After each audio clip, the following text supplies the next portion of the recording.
ஒரு உறுதி எடுப்போம்.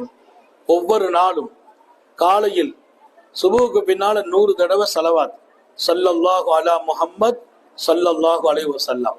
ராத்திரி படுக்கிற போது 100 தடவை ஸலவாத் ஸல்லல்லாஹு அலா முஹம்மத் ஸல்லல்லாஹு அலைஹி வஸல்லம்.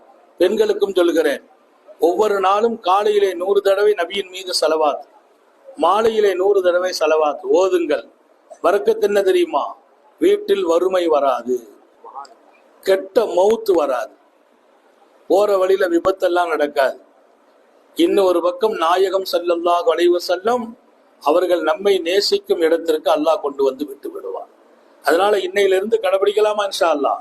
ராத்திரி படுக்கும் போது ஸல்லல்லாஹு அலா முஹம்மத் ஸல்லல்லாஹு அலைஹி வஸல்லம் 100 தடவை, காலையில சுபுவுக்கு பின்னால ஸல்லல்லாஹு அலா முஹம்மத் ஸல்லல்லாஹு 100 தடவை ஓதுங்கள். குடும்பம் நிம்மதியாகும், தொழில் பரக்கத்தாகும்,